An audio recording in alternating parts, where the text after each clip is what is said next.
Did you know I was sued? I was sued by Dominic. Dominic who?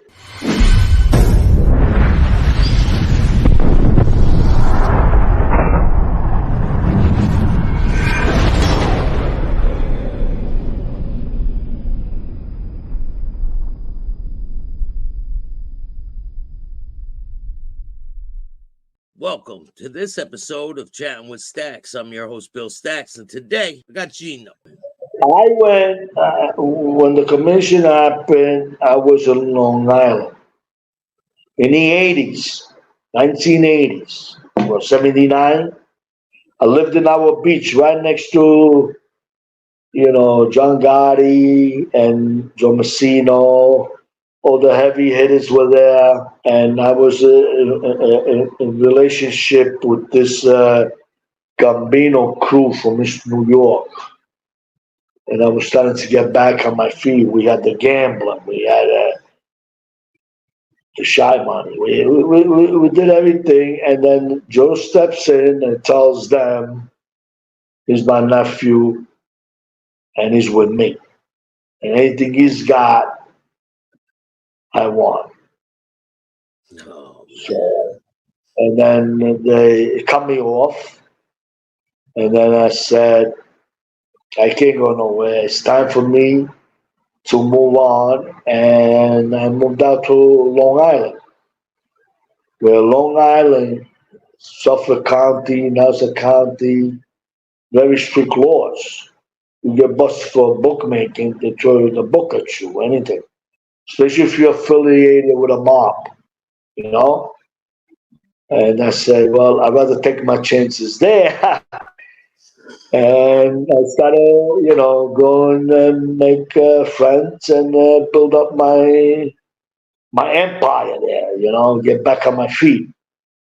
I had the cocaine, so I could get into the clubs and move that around. And that helped me. But nobody knew what I was doing. The thing, because I opened up what do you call it? A business called a cleaning company. Like cleaning office. yeah. But it was not real. So I would pay the taxes. I would pay taxes. Yeah, it was like a front. Yeah. Yes. I pay taxes. I put a few friends of mine that were runners on a payroll, and I'll pay taxes. And everybody thinks that's what I was doing in Long Island. For him, probably Joe Messina was having laughs. Cleaning a rug, Then he got pinched, he went away, then Sal became the acting, and Sal, me and Sal was starting to get close again, because Sal was starting to get smart. He was going to start making a move on Joe because John Gotti put him under his wing, Yeah. So, but Sal was Sicilian too, born from that root. He was his brother-in-law. He loved his sister. He wasn't really wanted to hurt Joe, but he could have. But Joe, from behind the bar, being in jail, always badmouth to Sal, always, and Sal always stood loyal. Spiro, Spiro was a good man, really from the old timer, nice guy, and I got to know him. I was starting to get back on my feet, and then again, I was trying to put me to under a skipper. I said, but would I want to be with somebody I don't know? Not gonna be be with you, Sal. Yeah, but Joe don't want that. You gotta follow orders. I said, I ain't fucking follow orders. I don't need these guys. I'd be with you because I trust the Sal. I trusted Sal. Sal was loyal to Joe Messina. Joe Messina was not loyal to nobody, and Sal ended up getting. They put him on the shelf, right? They put him down. I mean, that was the word out, right? And he was thinking about killing his brother-in-law because John went away in '92, and Joe Messina comes out. He comes out of jail. You understand what I'm saying? Yeah. How it was the right moves at the right time. Because Yep. if John Gotti was out and Joe would have came out, Joe would have been gone. Joe would have been gone. But he was lucky there. And then John went in, he came out, right? Now, Sal, they always knew Sal for being Joe's brother in law. He never made his own bones. Everything was to Joe. Joe. But meanwhile, he killed for Joe. He did a lot of for Joe. He Yep. organized the family to get back in the commission. He did that with Spiro. Joe was in jail. They said that Joe did that. Joe didn't do that. So when he came home, Joe, Joe Messina was the only guy, that's what they call the Les Don, the only one on the street. The media, everybody says that he was smart. He could smell a trap. He kept his nose clean because he never fucking moved out of Maspeth. Never went anywhere.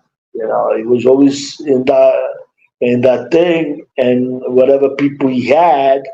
At the end, he was making skippers because they were money makers. There's still some alive today. I don't want to mention their name. They got busted.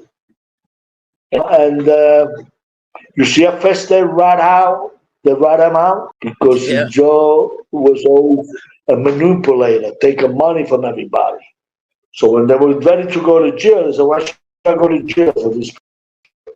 And they all rat out. What boss has ever get so many people ratting them out? The And whole then he turns leadership, around. the whole He, he's facing the death penalty. He turns around and rats on everyone.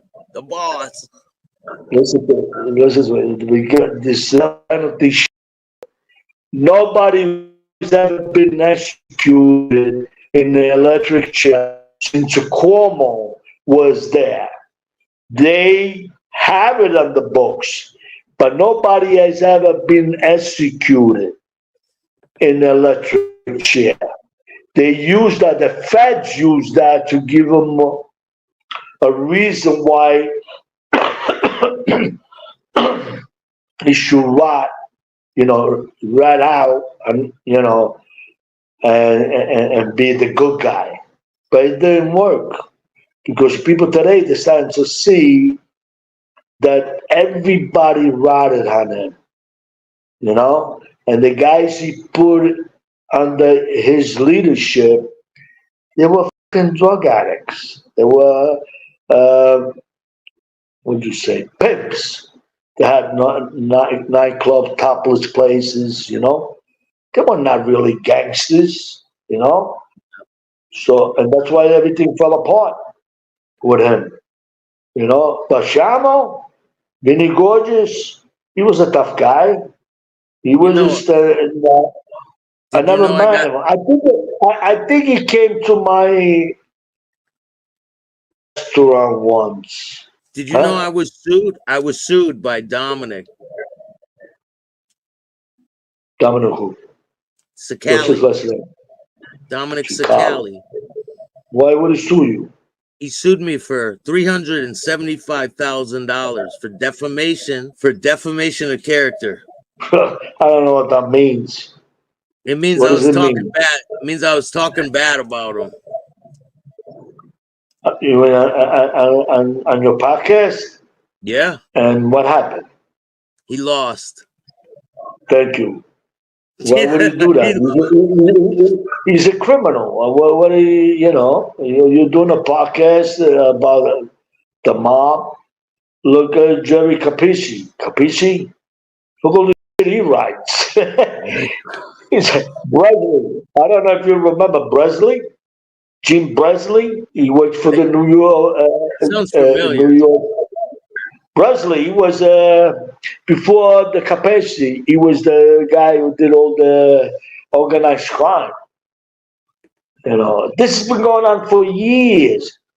Cone out of the radio shows, but they never disrespect anybody. Did you disrespect this guy you're talking about, Dominic? Yeah, I called him a rat. I told him that he was selling rat piss. His vodka. He was selling vodka, and I said he was selling rat piss. Right. But that was a while ago, right? No, it's 10 years? No, this was last year. Wow, well, I didn't know. But he's still inside, right? No, he's still inside. He's out. No, he ratted and he's out. He's out doing podcasts. Maybe I'm thinking of somebody else from the Colombo. No, he's from the Bonanno family. He was under Vinny Gorgeous. He was a captain, an alleged captain, but he was a junkie. He was a cocaine addict. He was. Yeah, no. I didn't know the Frankie. Yeah. How about Cantarella? Frankie Cantarella. Yeah. Yes. Good guy. Good guy. Yeah. He's a good guy. Joe yeah. Joe good. He was making a lot of money. He did a good thing for my son. He helped my son, get into to work with the newspaper, Cantarella was a good guy. He has a son. He has a son, Lou, right? Yeah. But I know Cantarella, his son. The only reason I know Cantarella because he was close to Joe Messino, and we were a few times in a wedding. And my son ended up working with Cantarella, and the newspaper. Where was that? The newspaper. New York Post? The Post. Yeah, yes, the Post. He was a driver. My son ended up being a driver. There was a lot of the Bonannos there.